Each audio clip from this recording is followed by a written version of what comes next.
Excuse the dirty windshield. We got a nice little view of the mountains right here. Nice one, huh? So, headed to LA today, like usual. Got 3 stops. I think today's gonna be good.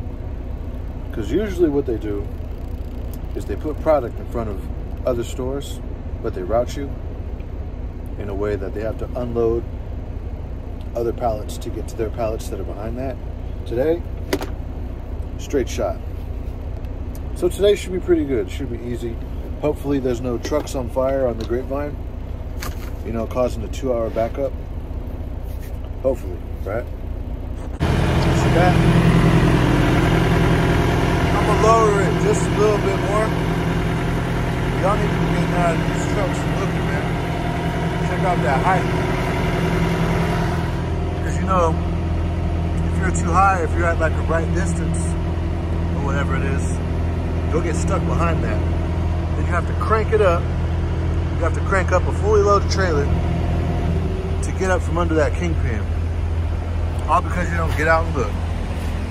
And don't be slamming into that either, man. You gotta go soft back there to put on this lock. Check the pins, man, while you're at it. Make sure you're locked up. Right? And put the cap on, man. You guys never want to put the cap on. Riding around like that, then it breaks off.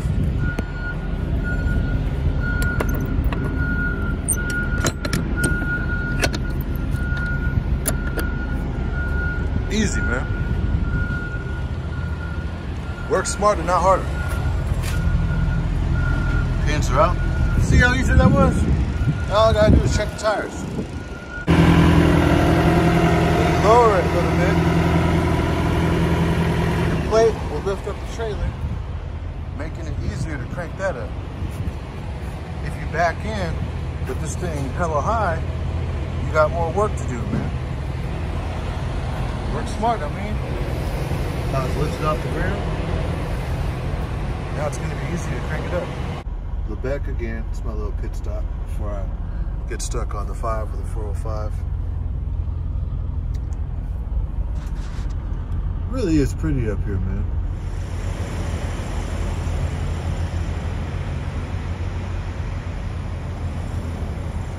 Docked in, man. Hope I'm not here for like 2 hours. Apparently this dock is broken, so I gotta go here. It's probably just because they don't want to move all the pallets, but it's all good. I'm a team player, man. There's an open dock. I ain't gonna be a dick. I'll scoot it if that's what they need to make their life easier. So, got a prime right here. I tried the blue one, the blueberry flavor, for the first time. This is the first time I'm gonna try the lemon lime. This is the flavor that you tasted in that cartoon Meat Canyon when Logan Paul stole your wallet in the dark alley. Let's try it. Let's see if I spit up like they did.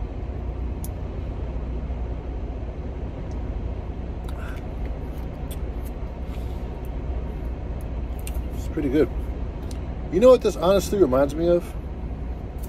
This reminds me of like growing up in the hood, and you go to the liquor store with your friends on your skateboards, and they got those little grenade looking flavored juices that are like green, purple, blue, red. That's all this is, just in a different bottle. It's not bad.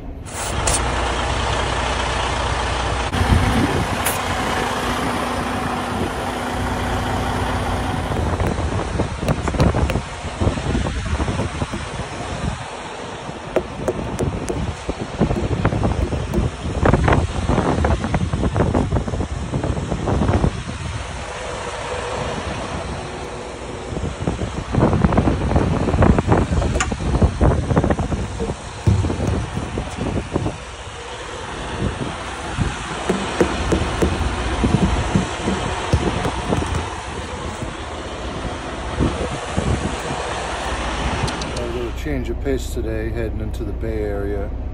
Got 2 stops, San Jose Livermore. No time limits.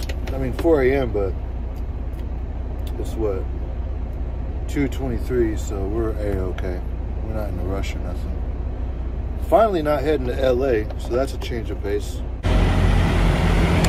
Low enough. I think I'm back to show y'all what I mean. About it being low enough. See when it's low enough. Again, lifts it up. You got an easy time cranking it up. When it's too high, you're gonna be sitting here having to pull it on the high gear and crank it. Nah, man. Dropping it low. Get the crank. Go and check the back right here. I gotta fill that up.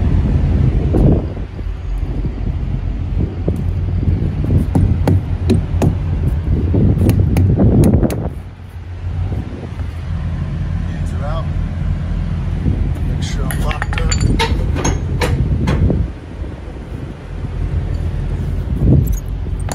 Damn it. Fucking hammer. Working with one hand, man, because I'm holding my phone. See if I can do this with one hand.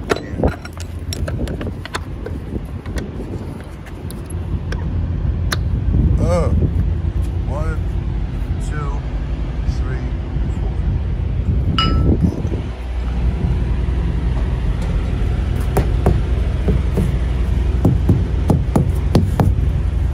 Hands are out.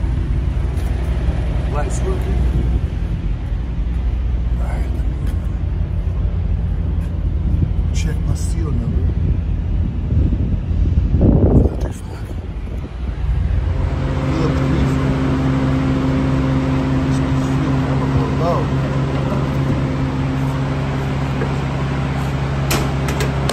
One-handed operation.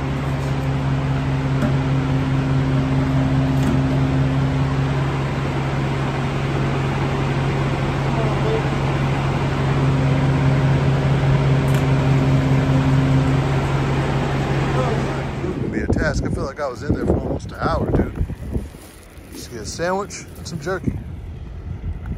Look at that cloud, man. I'm so ready for the winter to just go away. Whoever likes the winter, I don't know how you do that. I can't stand the winter. So I'm stuck tonight, right here. I was all happy on my way to San Jose, and then I saw that. I saw that on my reefer. I was like, oh, great, right? Then I came outside. And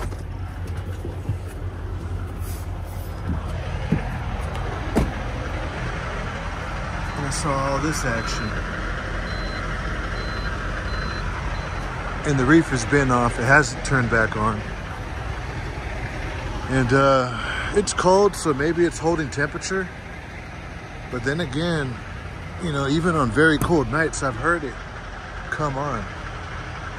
And for it to not have, you know, turned on in a few hours, I've been here for like 3 hours now, maybe 3.5, and it hasn't gone on. I had to, you know, call road service or call my office. I'm so sick of it being cold out here. Got to wear all this shit. Sweater, shirt, sweats, beanie. Sometimes it gets so bad you even got to wear something on your hands. I'm a summer boy, man. I don't like all this shit. I don't like having to wear all this clothes just to go outside and walk, man. It's for the birds, bro. So, just waiting. It doesn't sound good, right? These codes that I got, it sounds like, you know, these are factory parts that need to be repaired. And I doubt that's something that they could fix just with the truck coming out here. That sounds like they're gonna have to go to a shop, probably a Thermo King shop. And I don't know, it doesn't sound too promising that they're gonna be able to fix it right here. Or anytime soon for sure. Check out that flatbed right there.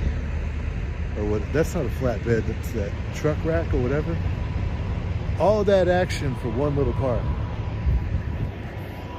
Seems like a waste of money, right? Look at all that action for one little car. For that little baby. Seems like a waste.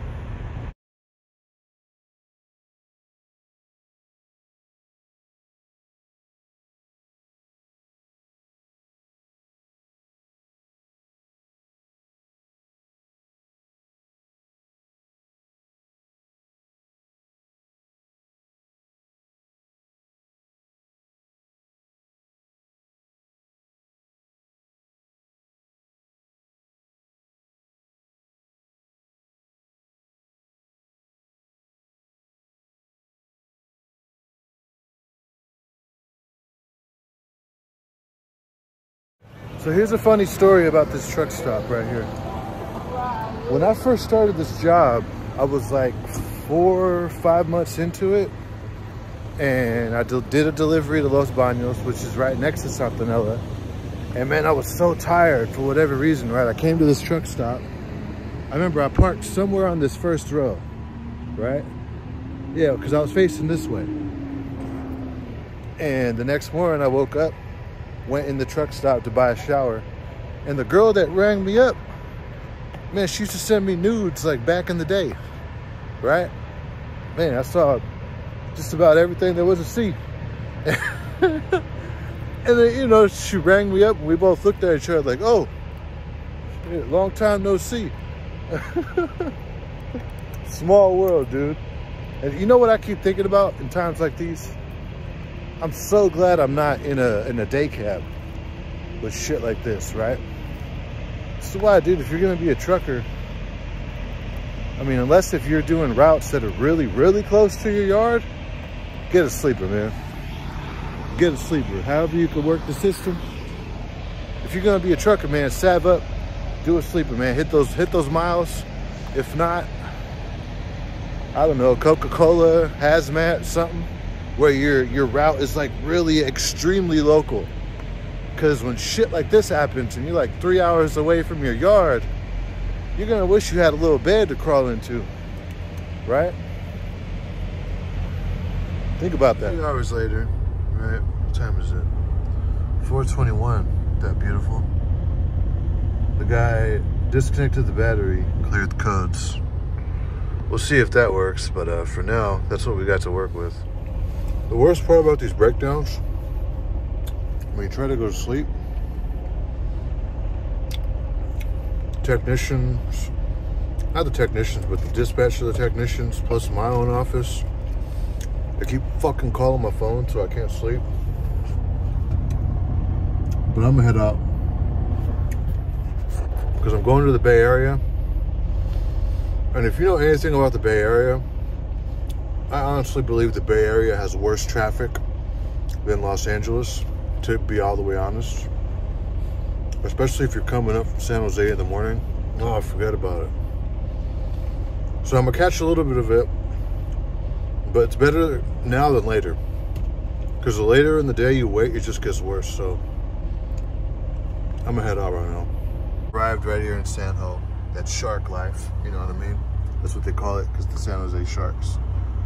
And you know, there's a truck right here. It is now 6 in the morning. So I'm betting that my other store I gotta go to out in Livermore, that I'm gonna be waiting in line like this. It's all good. So, you know, that's a day in the life of a trucker. You never know what's gonna happen. Especially if you run a reefer, that's another engine, that's another piece on the trailer that could fuck up. And, you know, these kind of things happen in trucking. Trucking isn't one of those jobs where it's gonna be easy peasy all day, every day. Things are gonna happen, things are gonna come up, and it's the nature of the beast. So I'm gonna end the vlog right here. If you watched until the end, make sure you like, subscribe, comment, and thank you for the view, honestly. I'm gonna keep pumping out content. I'm gonna make a video talking about why I believe a CDL is better than a corporate job, or better than, you know, a lot of jobs that you could get if you go to college or university. Because you see what's going on with them right now.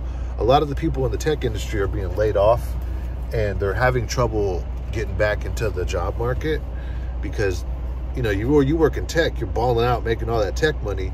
You want to continue with that, right? And you should. That's your career. But right now they're having a hard time finding work. Us, on the other hand, us big bad truck drivers, we can't get away from work. So I know it sucks being on the road all the time, but hey, at least you're in the bag. At least you're making money. Because if you went to college right now, you got laid off, you're not in the bag, right? You're unemployed. Your old lady's yelling at you, trying to tell you to get a job, and she's probably cheating on you with someone who has a job. You're going out looking for a job, and she's, you know, hanging out with Chad or Tyrone, getting piped down, because Chad and Tyrone, guess what they have? They have jobs, okay? Us truck drivers, right now, we're the Chads and the Tyrones, okay? We have jobs. We are employed. We're not unemployed. We're in the bag. We're not always home, but hey, we're in the bag, okay? So that video is coming up. Like, share, comment, subscribe. Thank you for watching. Peace out.